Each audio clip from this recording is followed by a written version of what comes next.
The Unconventional Therapist's Guide to Nothing.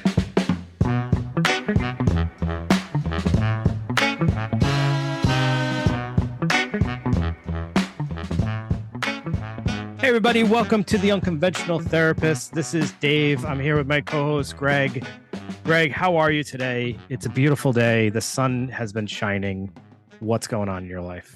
I gotta tell you, I went to therapy. Wow. I know.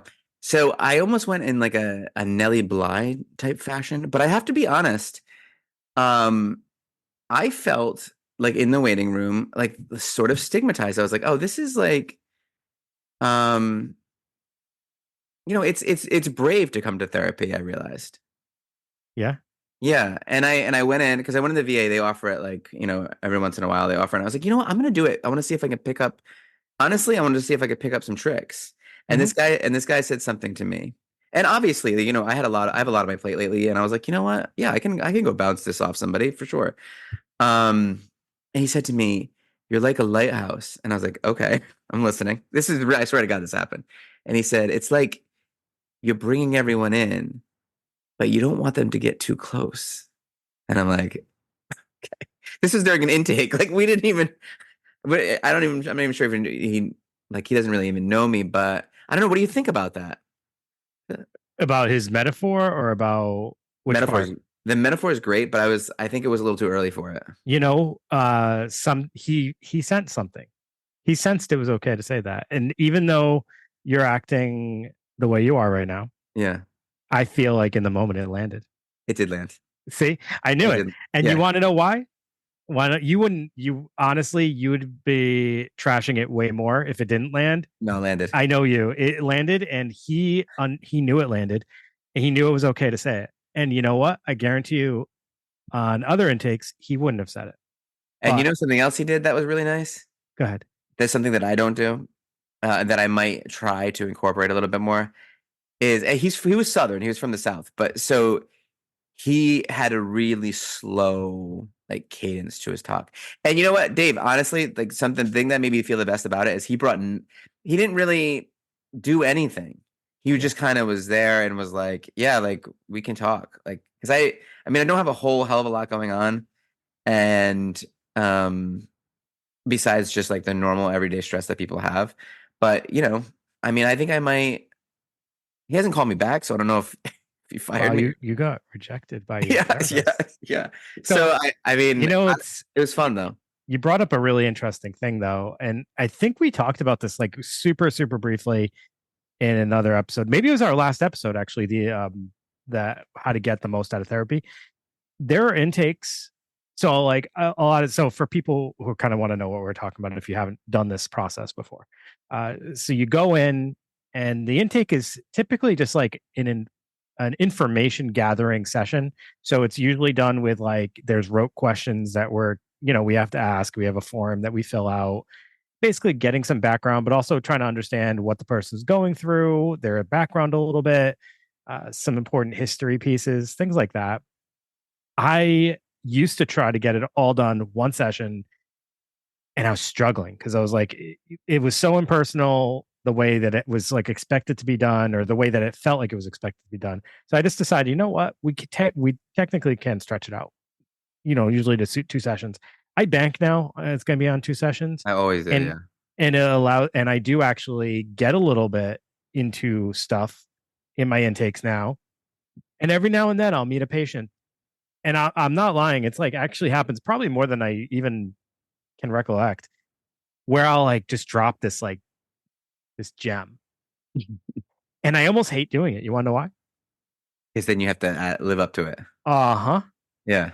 I had, and I'm not going to lie, the second session can be kind of tough sometimes. The third session is a doozy, because by the third, you're completely done with the intake. And now it's like, they're expecting, if they like you, if they decided that, hey, I'm coming back for a third session and I like you, you feel like, oh man, I have to do something here. Gotta bring the heat. Yeah. I have to say something crazy good. I had one patient who I did so much in the first 2 sessions with. By the third session, I was like, I think I have just run out. I think my tank's empty. I felt like he was not feeling it anymore. And I was like, wow, that fizzled out so fast. I mean, he came back for a few more sessions. It just didn't.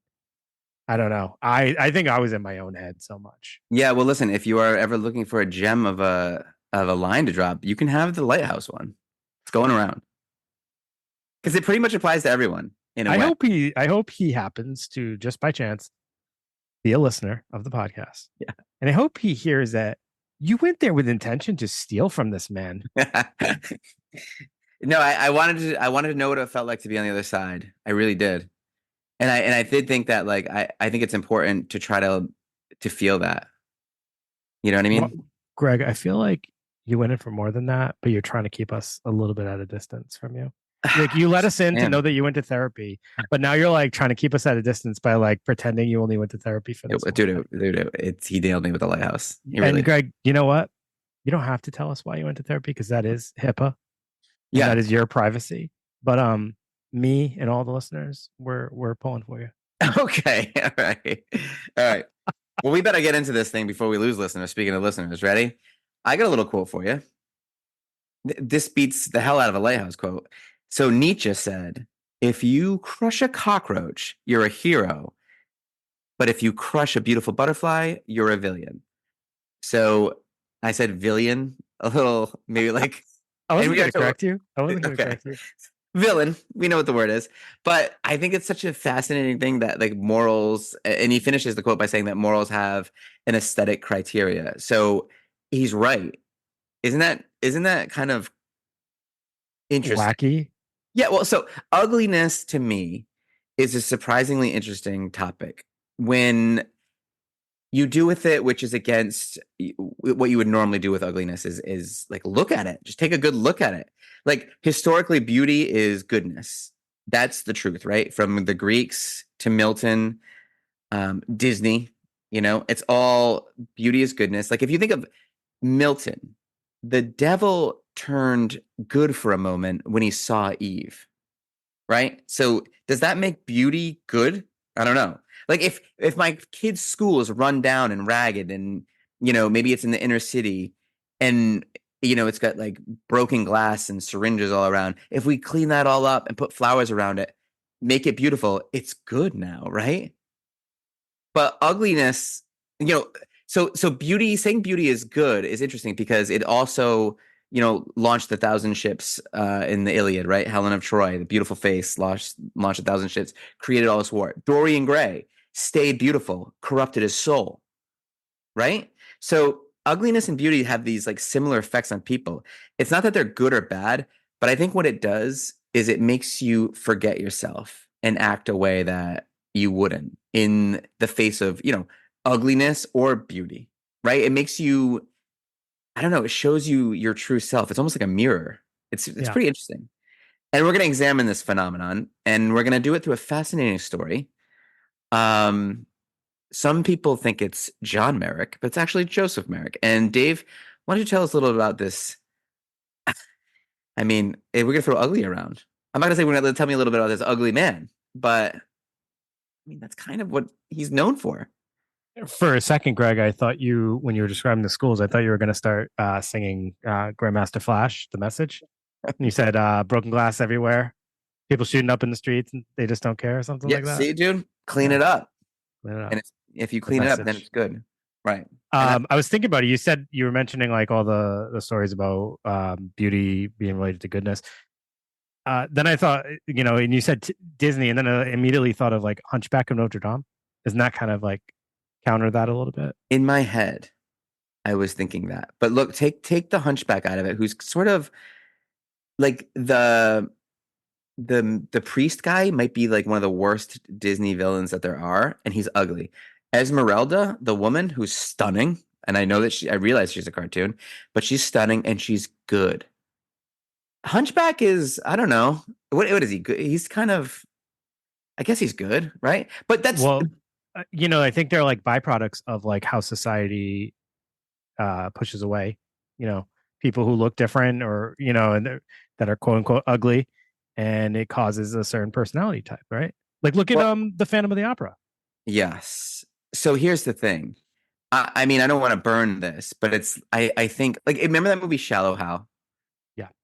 Okay, so that movie was kind of fascinating because you saw people like so the ugly people were actually bad. Beautiful. Well, yeah. So if you were ugly on the outside, then you were bad on the inside. And if you were kind of like his love interest was a big chubby woman, which is for some people is fantastic. But he saw her as like Gwyneth Paltrow, and he saw her like that because he could see her goodness. And I think a lot of times, like when someone's ugly, they have a way better chance at being good than they do kind of because you Yeah. have to develop This is personality. this is You have getting to, confusing. yeah, I know. So many interchanging pieces here. I know. So let's get into Joseph and see what he could teach us All about right. this. All right. So our story is about Joseph Merrick. So AKA spoiler, the Elephant Man. Hmm. And Joseph Merrick is notable because of his physical appearance, which at the time was considered to be so different Hmm. than how others may look Yeah. that he was considered to be. And I it feels weird using this harsh language because like it's not meant to be offensive, but what like how it's described is like it actually was like shocking. He was considered to be so hideous that it was actually shocking to the general public, or at some point became like a carnival Mhm. a sideshow person. But he's basically like if you to describe his physical appearance, he was covered in folds of like drooping skin. His right arm was twice as big as his left. He had a fin like shape for his hand. His feet were oversized and flat. His head was distorted, covered in tumors. He had this mass that protruded from his upper lip, which he did end up having to get surgery on. It was so large and protruded so far, actually resembling like an elephant's trunk. And he suffered severe scoliosis. So his spine was like crazy curved. He walked with a cane from like childhood. Mhm. The sad part about this is he actually was born fine. And I'll get a little bit into that history. But there's a very specific reason they call him Elephant Man, not just because of that mass that protruded over his upper lips. So in 1862, his mother, May, went to go see Wombwell's Traveling Menagerie, which passed through Menagerie. Menagerie sounds seductive. That's a different type of traveling show. Menagerie. So it passed through Leicester, England. Um, I said his mother May. His mother's name was actually Mary Jane Merrick. It was in May of 1862 that she went to go see this traveling menagerie. She was 25 years old. She was a Sunday school teacher, so lucky her. She only had to work on Sundays. Very nice. And see, she was 6 months pregnant at this time, and with her first child. As she's watching the show, suddenly the crowd starts to rush forward, and she's forced into the road. And as she falls, she's right in the path of moving elephants that are stomping down the street. And as they're moving forward, she's able to roll out just in the nick of time, coming out completely unscathed, avoiding any injury. Now, that probably differs a little bit from people who know different sides of the story from like what stuff, the book and the movie that we'll get into later. So Joseph is born August 5th of 1862. And he's actually in fine health for the first 5 years of his life. Around 5, though, he trips and falls, badly injuring his left hip, which would end up becoming infected and cause permanent joint damage, which made it like very painful for him to move, and he had to start to use a cane to walk. Now, shortly after this, he starts getting this swollen lump that's growing out of his upper lip. And as it progresses, it turns into a tumor that went across his right cheek, pushing his upper lip outwards. So it's kind of sad when you think about how severe this is going to get, knowing that he spent the first 5 years of his life completely fine. So if you think about it, like I always think it's sadder when there's this knowledge of what it's like to be not the way that you end up when like something like this happens. Yeah, if he I has read any memory to that. I read this story one time about this guy who always wanted to be an electrician or something like that, and he was really into electronics. And that's not really super important to the story, but he was really really smart, really really talented. And then one day he just started to feel sick, and he just diminished into like a live-in coma. Like no one Yeah. even thought he was like there anymore. And it wasn't until like they developed computers to where he was able to talk. But for years, people just treated him. He remembers his mother saying to him, like, "I wish you would die."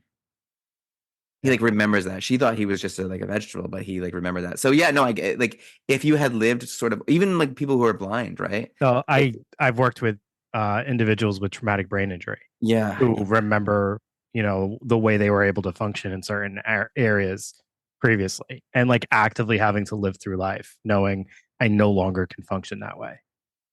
Super depressing. But yeah, so luckily he still was very young. So does he have any memory of, from before 5? I'm not aware. So as this goes on, other symptoms gradually develop. His skin starts to become loose and rough. His right arm grows, out of proportion, and as well as his feet. He gets a hard lump of flesh on his lip that gets to be several inches long, which, like I said, starts to resemble like an elephant trunk. And you want to know what they thought was the explanation? I think I know. Okay. So they believe the trauma from the elephants is related to how he is turning out. So there's this idea of it being a maternal impression. Now, I hadn't really heard of that. And I guess at the time, that wasn't a super uncommon, like, medical train of thought. Like, for example, if a mother was like sad during her pregnancy, there was this idea that the baby would be predisposition for depression. Or if a Maybe mother there's was, truth to that. well, if a mother was like traumatized by a certain animal, the baby may be born resembling that animal. Mhm. You think there's truth to that one too, Greg? I mean, if you're So- looking for it, you might see it, you know? Yeah, well, it's funny when they like say like pet owner resembles their pet, Yeah. right? But you're kind of like making that comparison, so you're looking for it.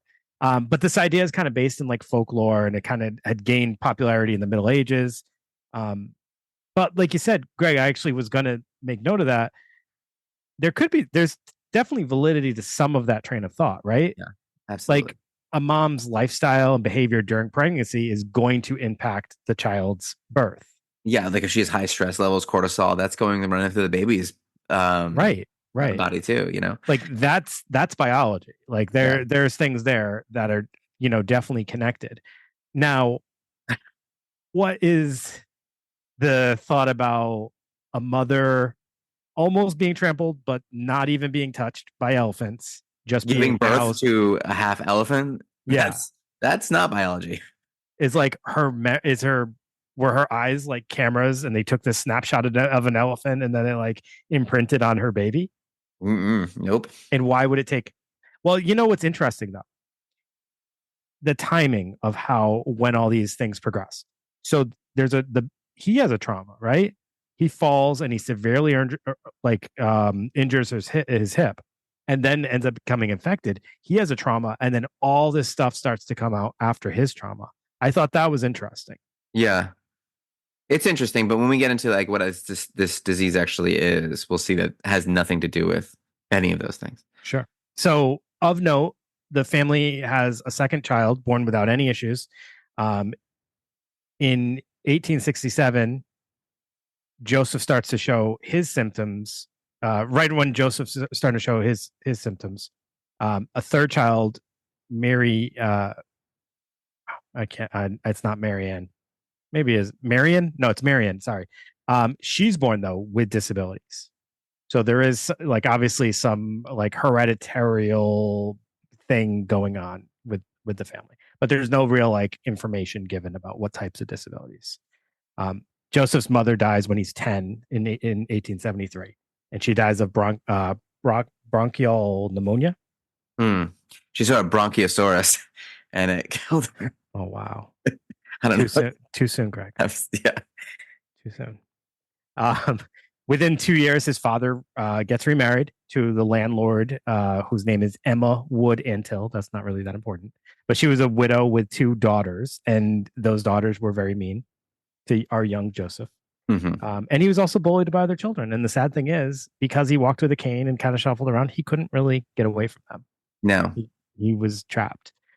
He ends up leaving school at 13, and at the encouragement, or maybe the force of his new stepmother, he gets a job at a cigar factory to help support the family.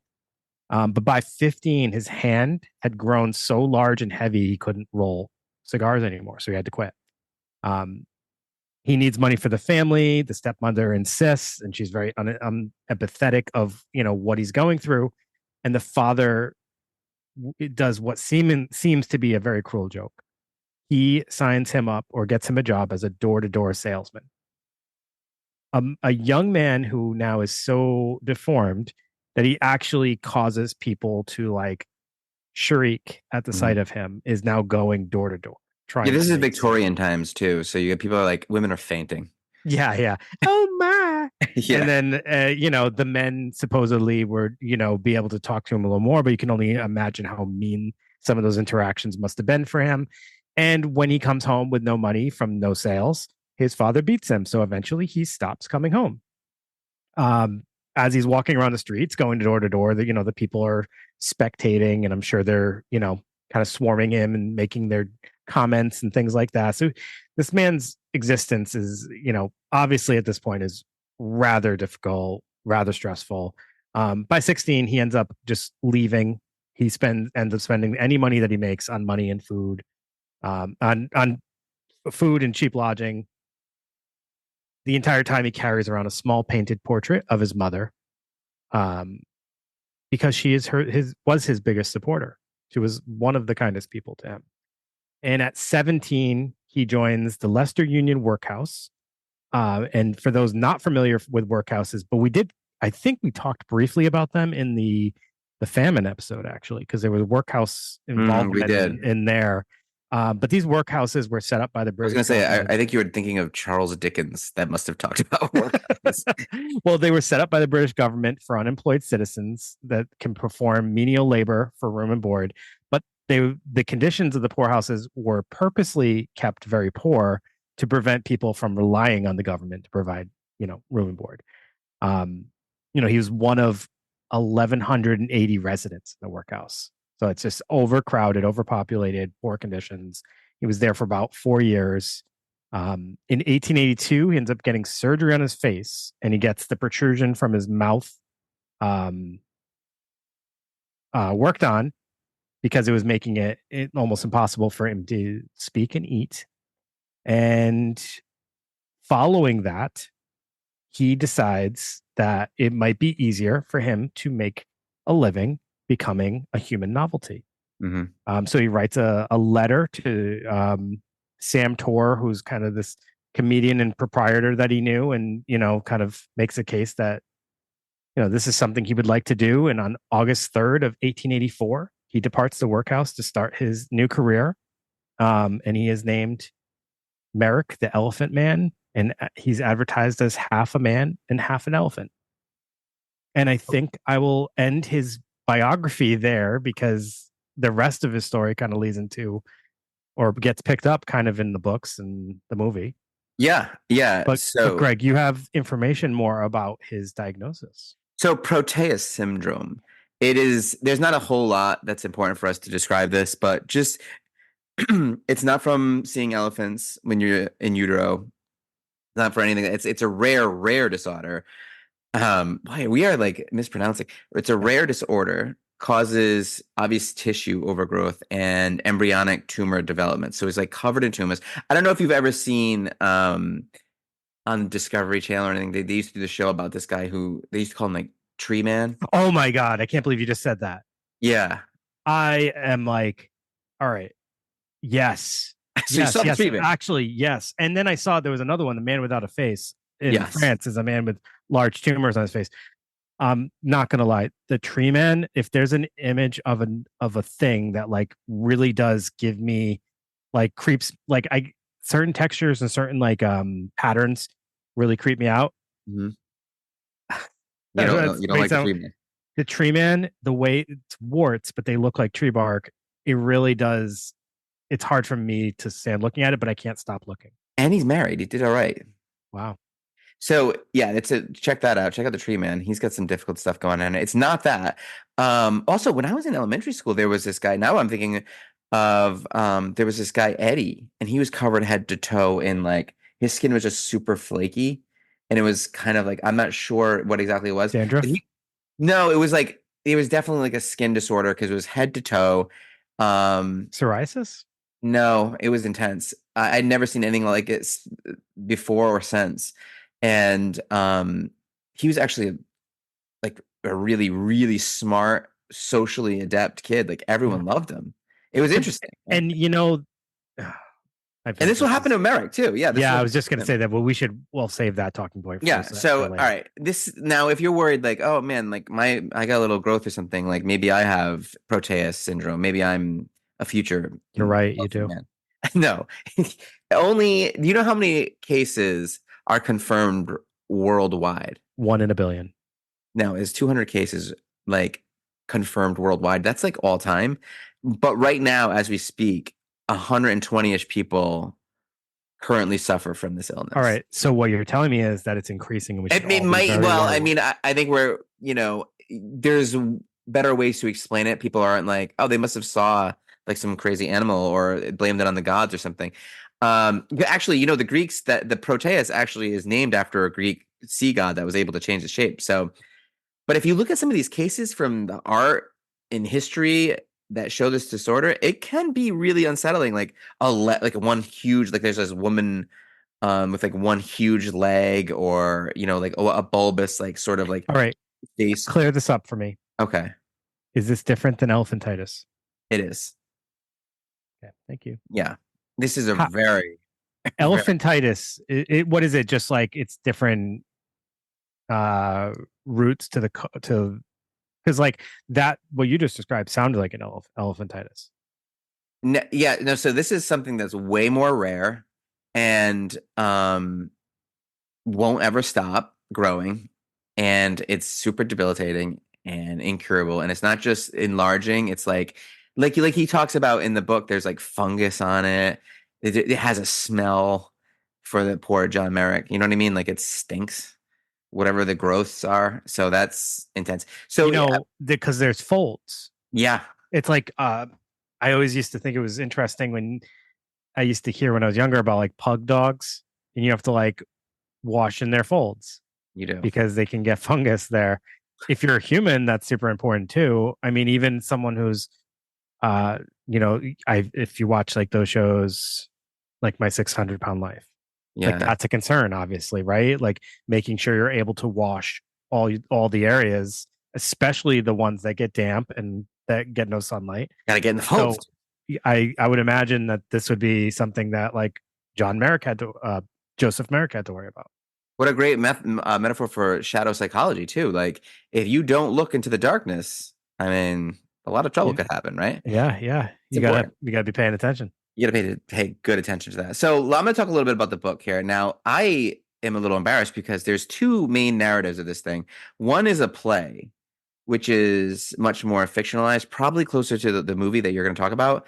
But in a way, it brings more truth to the story, and I'm sure the movie does too, because the book is written by Sir Frederick Treves. I'm going to say Treves. Treves. And so he is the doctor that works with Merrick, but the play isn't written by the doctor. So it's sort of, and when I say it brings more truth to it, it's like there's a lot more emotion. There's a lot more like, I don't know, poetry to it. It's actually really great. So I did both. But I think what I'm talking about right here is the little short book written by Sir Frederick Treves. And it's this great little book, tiny book. Took me an hour to read. Victorian backdrop.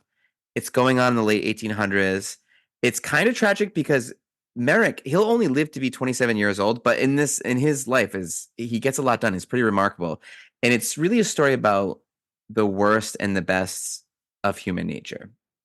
So the book opens with Dr. Frederick Treves, who is a prominent surgeon. He's intrigued by this advertisement for the Elephant Man. And So the doctor sees Joseph and goes into detail in the book immediately about his deformities. He talks about the fungus that we're talking about. He's talking about the smell. He's talking about what it's like to view him and how it's kind of hard to do. But he's a doctor, so he's like interested too, right? So he talks to the man running the sideshow, and the man talks about how he's been having difficulty lately. Like it used to be a really popular attraction, the Elephant Man, but people are starting to feel like it's gone a little too far, and the John Merrick is clearly depressed. So he tries a little bit longer to get him, booked for these trips and everything like that. But eventually, the person who's running the sideshow just sends him back to Europe. He robs him first, puts him on a train to London with no more money, no nothing. He wants him he says, go back to the workhouses, right? You're not, no one wants to see you anymore. So when he comes back to London, luckily, Dr. Treves comes back. I mean, it's hard to miss, when the Elephant Man comes back to town, you're like, oh God, right? Word gets around. So Treves comes back and makes contact with him and decides to bring him to the hospital. He really has you can't really talk to him at this point. You can't really understand what he's saying. He mumbles, you can't get a word in, and he's really despondent. He's severely depressed. I mean, he's just getting gawked at every day of his life, right? So the doctor sets up what could be related today as like a GoFundMe, and he gets his room and board paid for the rest of his life, right? And they create a little tiny room in the hospital and like a little courtyard where he can kind of have his own space, something he's never had in his entire life. And as they create this space for him, it begins to reveal itself that this is like a gentle, intelligent, sad person. So once Merrick is in a position to feel secure and respected and appreciated, I mean, he begins to have some hope and starts to have some form of happiness. We can learn a lot about depression there, right? Like, just give him some purpose, make him feel like he's not, he's respected. People do care about him. And, he becomes a pretty popular part of Victorian society. Obviously, people notice him. The Victorian ladies send him all pictures of themselves. I mean, I'm sure just showing their ankles, but still, he reads, he writes, and he even develops a friendship with Alexandra, the Princess of Wales. And she came and like shook his hand and made a big to-do of it. So she's kind of like Princess Di moment. It's interesting when you think about how much he appreciates the smallest gesture of kindness. Yeah. And that just imagine if that like a small gesture of kindness meant that much to us. It's it's lost on us. I know. And it's so appreciated on his end. I know. It's actually like sad how much he appreciates it, because it's like that's how little he expects of people, because he's never had anyone be kind to him since he was a child, right? He's at least not for just the sake of being kind, right? Yeah. And still, right? Maybe even. I mean, what do they see? They see they're getting something out of this, which is kind of sad too. And as soon as, I don't want to talk about his death, but as soon as he does begin to feel human, that's kind of part of what kills him, because all he wanted to do is lay down and sleep like everyone else. And when he finally like let himself do that, like let the pressure off of his neck, he broke his neck. That's how he died. Explain that, Greg. His head weighed so much, that he couldn't just lay down like normal, like a normal human being. How did he sleep? Sitting up. Tell him. Right? Tell him, Greg. Sitting up. So he would sit with his head resting on his knees. Yeah. Really sad. Yeah. And the hell elephants sleep? No, it was just that he just had to sleep that way, because I don't completely understand. I'm not gonna lie. I don't. Might sound really dumb. He couldn't lay on his back because his neck would break. Yeah, but why wouldn't Well, I mean, yeah. I mean, if he fell off the bed and his head fell first, I think you need to think of like how like his spine must be twisted in a way where like his neck's kind of curved up. So if he lays back, like that makes more sense. I wasn't thinking of the curvature of the spine, because I was I don't totally understand. And his head weighs a lot. He's got a big head. Yeah, that's where. Well, at this point, and you like we're saying like it gets worse. You said that with that diagnosis, it gets worse as he goes along. So we have to think his head's probably continuing to get heavier and heavier I'm sure his scoliosis is getting worse and worse as he goes along. Like all these things are playing against it. Yeah, you know what's interesting though? Like even the doctor says this thing. He says because he talks about having these conversations with this gentle person, and there's this great little quote where he says he passed through the fire unscathed, and he says that when he was talking about Merrick being in all these sideshows and people gawking at him and pointing to him. And I mean, when we think of things like, Beth Thomas and reactive attachment disorder or borderline, right? Like why did the cruelty not make him cruel? Like why was he never like why did that not affect him? And it's funny, not like actually funny, but ironic, I guess. Because he's not cruel, I almost feel like people's first reaction of him is, oh, he must be cognitively impaired. Because I think our normal response, like what an expected response is that he would be fighting back, or he would be mean, or he would have like all these things to say. But instead, he's mostly frightened, but then super gentle and kind as soon as he puts down the fear, right? When he sees he doesn't need to be fearful. And I think that causes people to think this man is impaired. And the fact that he's kind of like, because of his mouth so deformed, he's like grunting almost. Yeah. You have to learn his speech. In the book, Treves says he was the embodiment of loneliness. And you know what's interesting? I was thinking like, oh man, that's so sad. Like he was so ugly that he was the embodiment of loneliness. But I think that can be said for beauty too, like extreme ugly and extreme beauty in a way, right? Because when you're extremely beautiful, like, so if Merrick gets people to like him, they like him, right? Yeah. But if you're extremely beautiful, do people really like you, or do they like the way you look?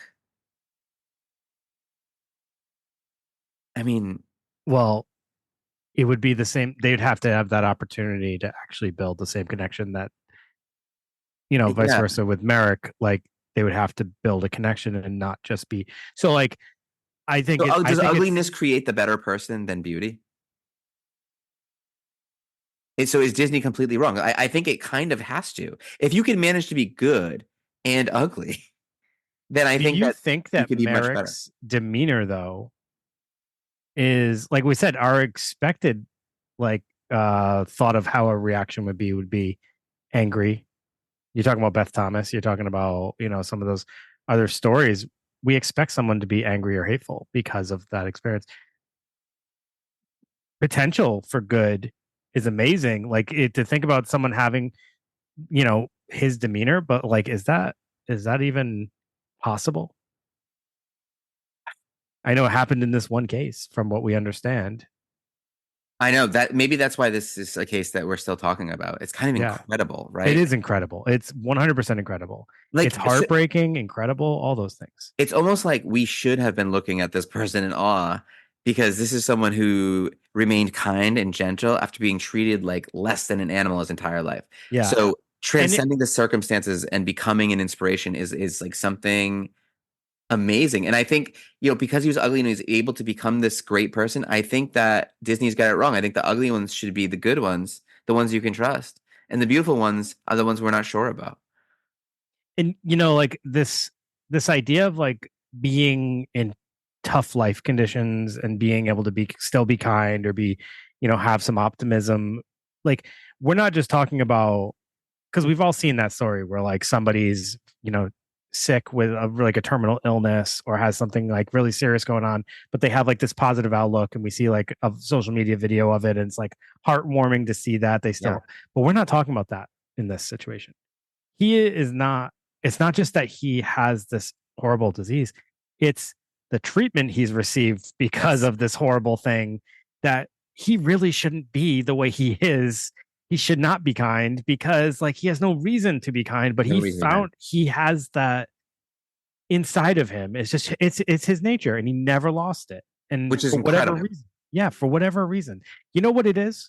He held on to the spirit of his mother, and he never let anybody shape him, rather except for his mother, who believed in him. So the way he viewed it, and he held on to that picture throughout his life. He viewed it as she believed in me. She told me I could do anything I wanted to do. And like he just never allowed himself to lose that train of thought. And that's what got him by. That's the Viktor Frankl finding his meaning and his purpose in the concentration camp. That was his meaning. My meaning is this is how my mom raised me, and this is how I'm always going to live my life. When Viktor Frankl said the best of us didn't make it, and a lot of us were faced with circumstances where we went against our values to survive. He could have got it. He could have been like, yeah, I'm the elephant, right? And scared the shit out of people, whatever, right? He'd been done. He would have been done. He stayed who he was. And that's it, just in the face of everyone telling him, you're a monster and you're this and that. I mean, it's an incredible story. So it kept him alive. I truly believe it kept him alive because it kept him sane. But who knows what the treatment would have been like had he been malicious. It probably would have been even worse because now you have this person who looks completely different than everyone else, is kind of scary to other people, and he's acting out. Oh man, he would be locked up. Yeah, without a question. Be someone you could admire. That's kindness and his patience allowed him to survive, and it gave him great opportunity. So even when he died, as tragic as it is that he died, I think he died having a pretty miraculous life. I know, me too. Let me ask you two questions before you talk about the movie, because I just have two quick questions that I'm interested in your thoughts on. So one is, could being cruel or even like harboring a dark secret, like maybe you did something terrible, could that change your outward appearance, like holding on to something like that? You think so? Could it change the way people look at you? No, could it change your physical appearance? I guess I'm saying, and I don't know if it's a dumb question, but like having something like some real darkness inside of you, like you've done something horrible, but you haven't told anyone. I mean, people say that, like, oh, I could see it in the darkness in his eyes and things like that. Is that kind of what you're getting at? I don't know. I just feel like maybe if you did something really bad or it continued to, it would make. So yeah, I guess you know what? I mean, Greg, I look at you all the time, and I never think that. Let me ask you this question instead, and then I think you're definitely gonna say yes to this. So say there's like this beautiful woman, right? Or, however, whatever your sexual orientation is. For you and I, we happen to both be, straight, heterosexual, whatever. But say there's this beautiful woman and, we're like, oh my God, she's the most beautiful woman I've ever seen. But then we learn something about her. Like she was like, she was abusing special needs children, or she like kicked puppies or something, right? Does that change her appearance to us? And I think it does. Yeah, I think it really does, which is interesting. Yeah. Because what does that say about the aesthetics? I mean, there's more to a person than the way they look, for sure. It definitely influences the way we see people. And I think most people would agree. I'm sure there are some people out there that would say, absolutely not. I would still, find that person attractive and want. And, push them to shove, we probably would still be able to find the attractiveness of them. But it definitely filters the way we see them. And I think that's good. I do too. I know. I honestly think like someone does something vile enough that can make them ugly. But I do think we are harsher critics if a person is not attractive. Yeah, of course. And obviously there's evolutionary reasons for that. Like it's probably like a protection from disease, like some kind of biological thing, just like we talked about Uncanny Valley. Like, yeah. It is funny though, like you talk a lot about how people who are beautiful get treated, better, I guess. It also can go vice versa. And, we do pass a lot of criticism and harsh judgment and expectations on people who are attractive. I mean, you see it all the time in pop culture. Like we hate on people who are attractive and having success. It's true. Really, really quick. Kim Kardashian in that roast recently, I mean, she was destroyed and no one feels bad for her because she's beautiful. I mean, I don't know. It's yeah, you're right. I'm telling you, that's why it's a fascinating subject. Taylor Swift and Travis Kelce, that whole recent thing that happened over the football season, and I guess it's still going on now. But like, people were like, either they're like in love with them as a couple, or they are like so hateful towards them for what reason? And they hate us because they hate us?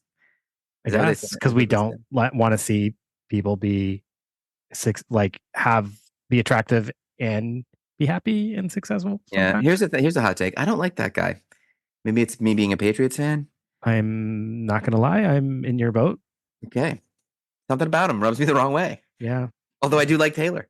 It might have been that Super Bowl speech that he said at the end of the game, but I'm sure our listeners don't want to hear that. That's right. All right, so Dave, get us into this movie because I this was fascinating. Did you watch the movie? First of all, saw 'cause this. Well, I saw this movie when I was young with my okay. with my dad, and I thought that this movie was probably made in the 30s. Yeah. No, it was not. I know. 1980 by one of my all-time favorite directors, David Lynch, and this is such a I was going to say strange. He's strange. It is such an uncommon film for him because it's actually like is that the right word? Commercially produced. It's not like a David Lynch film. So if you watch his kind of films, Twin Peaks, Mulholland Drive, Blue Velvet, those are all very oddly paced, odd tone, odd feel to all the movies. He loves dreams. He loves surrealism. All these things mishmashed. This is a very straightforward biography. The very first scene in the film, though, shows like the mom getting trampled by the elephants, which obviously we know she was not actually trampled. I got the impression she was actually trampled in the film, but maybe they weren't telling us that she was trampled. I don't know. But that scene right there feels very David Lynchy. It's like very like oddish. The rest of the movie plays out pretty straight. It's actually produced by Mel Brooks, which I thought was interesting. It is interesting. It's very similar to the book. Very, very similar. I really can't think of too many. There's just more elaborated scenes, obviously. So I guess it would be more like probably the play. And this was obviously adapted as a play. So I think it's more probably closer linked to the play, but like I did read the book and then watch the movie the same week, and like a lot of it lines up. Now in the play, there are like conversations with Merrick and like other quote unquote freaks, like the pinheads. Now that's something that's in the movie. Yeah, so that's not in the movie. He doesn't really have that. There is a scene where there's other sideshow people. They kind of help the Elephant Man when they see how badly he's treated. There's a little bit more with the sideshow like leader, the guy who's kind of like wrangling them all up and running the show. Like there's more to that element. And Anthony Hopkins plays in this film as Treves, and he's amazing. And I can't stop looking at Anthony Hopkins as an individual with autism now, ever since we said that in the autism episode. I just think it's awesome. Like that he's like such a great actor. And now we have this like tidbit about him as a person as well. It kind of almost makes him seem more human to me. And I love that about him. But he's absolutely amazing as Treves. In the film, his name is John, which we already kind of alluded to.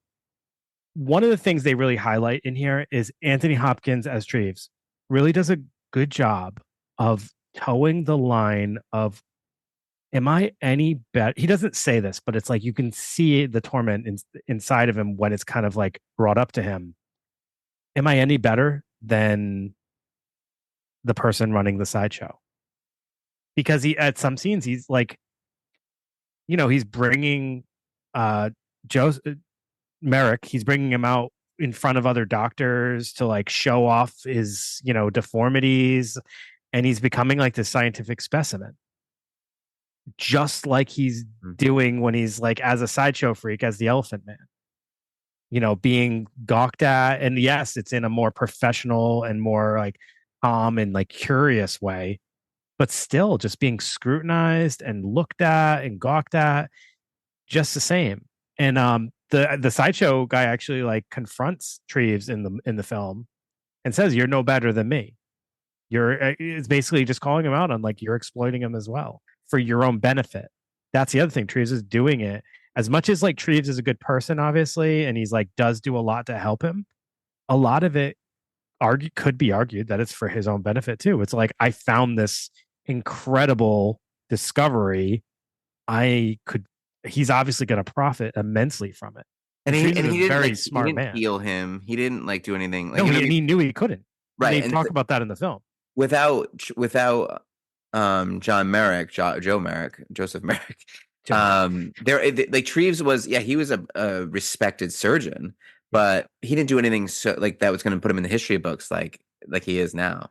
Yeah, I mean, in the film, Jojo Merrick basically asks Treves, "Can you fix me?" And and Treves says no, and Lil Joey says, "I didn't think so." I think so, buddy, because you're kind of dumb. I think. I mean, it's messed up. Yeah, and there's a scene in the film where Treves, like, when he starts to understand that Merrick can talk and actually has more intelligence than what he thought, because at first Merrick's very quiet and scared. So when he finally starts to talk, he like trains him to talk, and like, because he's gonna pull in his supervisor so that he can get permission for him to stay in there, because nobody thinks he belongs there because he's not curable. So he like pretty much tells him what to say, and when he brings the supervisor in, Merrick says the things, but the guy gets the gist that, like, oh, you guys scripted this, and like, but then as they're leaving, Merrick starts to recite Bible verses, and then Treves hears him when he's in the hallway, and he's like, come back, you have to hear this. And Merrick's just going off on these Bible verses, and I thought that was such an interesting thing to add in there. Bible verses. Yeah. This person that's so hideous that everybody's so like scared of is sitting there reciting Bible verses because he had memorized the Bible. Purity, goodness, wow. Yeah, all that stuff, right? Purity, goodness, ugliness. Yeah. And then, Greg, I had this question for you. Okay. We're sitting here talking about beauty. We're sitting here talking about ugliness. Yep. What exactly is ugliness? It's anything different from the expected shape or form, right? Of how we're supposed to look. It's an agreed upon thing too. It's funny because like there's this old Twilight Zone episode where this beautiful woman like goes to, like, I don't know, she's in some other planet or something like that, and everyone else on the planet is ugly according to our standards, but so she's the ugly. They're all like, oh my god, like, you're hideous, and she's like, no, like, you're hideous, but because everyone's hideous, she's hideous. So it's like it's a strange thing. It's such a strange thing. It's a concept in actuality, right? And well, that's the same thing as like good and evil, isn't it? Right. It's the same kind of thing. It doesn't really, it exists on a spectrum, but it doesn't really have an answer, because it is sort of a perceived thing, and it could be different for everybody. We tend to put other associations along with these ideas, though. Like you talking about beauty and things that we immediately associate with beauty, with ugliness. We can associate sometimes badness, right? Like someone being not being good. If you're a little kid, that's what you think. You see someone ugly, they're bad because of Disney in those movies and everything, right? Don't you find it interesting, though? A lot of what they were shocked that he was intelligent. Mm-hmm. Why? Because he's ugly. So because he's ugly, they're shocked that he could actually be intelligent. Like his visual appearance, his physical deformities have any impact on his ability to have intelligence. Dude, but listen, isn't there the same stereotype for a beautiful man or woman? Like Joey Tribbiani, or like there's some beautiful blonde. You're like, once they start like, oh, she's actually like I gotta stop you. A post grad. Joey Tribbiani from Friends. Oh. Yeah, like a good-looking guy, like a really good-looking guy. You don't think like, oh my god, he's a brain surgeon, right? I should have assumed that any reference you're giving is from late '90s, early 2000s. Yeah, I know. There's something. There's a phenomenon, and it's something about like when you turn 33 years old, you stop seeking like new things, like new music. Never not for you. For me, it did. Yeah, like that's so not lit. No cap. I don't like anything new. Oh, Greg, good one. I'm proud of you. Thanks. So the Elephant Man film was actually nominated for 8 Academy Awards, tying Raging Bull at the 53rd Academy Awards, which included Best Picture, Actor in a Leading Role, because John Hurt plays the Elephant Man, and he is phenomenal. A few others. However, it did not win any of the awards, and I think that's a shame. This was It is a a, shame. a really, really great movie. And I do encourage anyone who hasn't seen Elephant Man, definitely check it out and check out all of David Lynch's films because he's a genius. Mm. Okay. Yes. Twin Peaks is good. Have you seen Blue Velvet? I know I haven't. Oh, then don't talk. I know, man. You know what? I shouldn't. No, I shouldn't talk out of school. You're right. But Dave, I mean, I had so many questions and sort of like things to say about ugliness and beauty, so we could talk about it all day. But I think in Did the you end, ask them all? I think we just covered it. I think we covered enough. I do. I think we've been giving them like full length movie length podcast episodes. I don't know if that's what people want. No one's complaining, Greg. What are you talking Okay, about? you're right. I think that's what you don't want.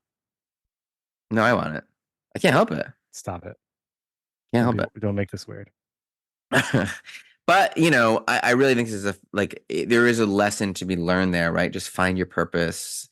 Just know who you are and don't change. Yeah, and maybe I don't know. It's just a different way to think about what we consider ugly and what we consider beautiful, and don't just. It's just like anything else, anxiety, anything else. Like our body's going to give us a reaction. They're going to make us feel a certain way. And we kind of have to like overpower that and because someone who is shockingly, maybe deformed or something, that's going to affect your body. Like it doesn't matter who you are, right? Your body's going to try to protect you against that, but you can override that and be like, let me learn a little bit more about this. Let me kind of like evolve past this and see what's going on here.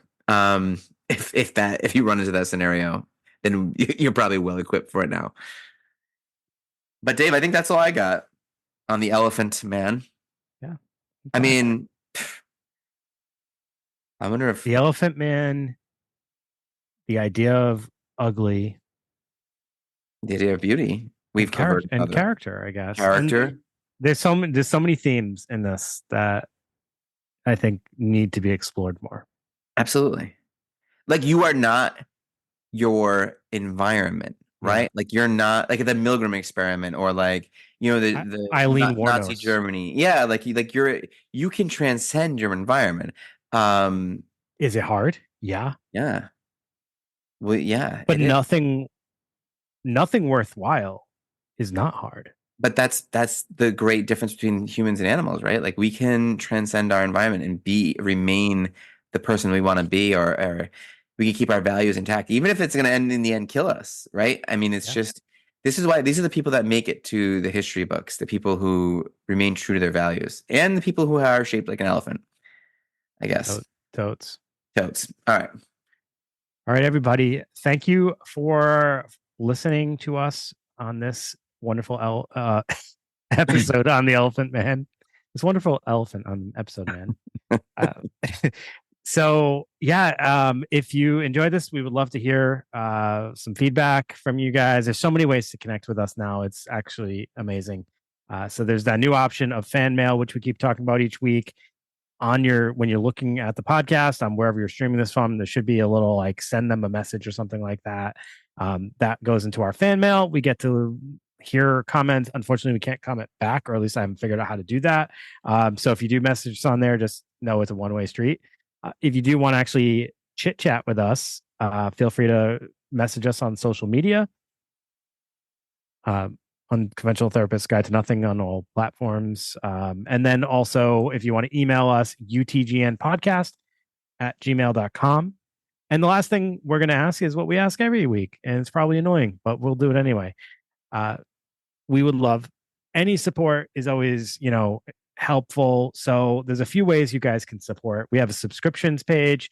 It allows you to support however you feel appropriate. You can find that in the link on our social media, or if you just go to Unconventional Therapist Podcast subscriptions on Buzzsprout, you'll see what I'm talking about. And then also, if you could leave a rating and review, that's another great way to support. Really helps with algorithms and getting the podcast more accessible to the mass audience, which helps us maintain our interest in doing this, which is super important to us. Ultimately, we're just looking to connect. And all we want. The feedback we get, we've gotten thus far in this venture that we've done has been absolutely amazing. just every just so often we just get like an amazing message about how someone's kind of like how they connected to this, and you know how it's helped them or become like a tool for them in some settings, and just so many different stories. And it's been so great. I wish we could collect all those stories and, you know, put them out there for people to see, just because like everybody has this such a unique story. And thank you for sharing those with us. So yeah, that's it. Okay, that's all I got too. Okay, cool. Good story, Craig. Thanks. All right, everybody, have a great night. Just remember, whenever you're lonely out there, there's two dudes who are probably even lonelier than you. And it's Dave and Greg. Yep. All right, everybody, have a great night. We'll see you next week. Bye-bye.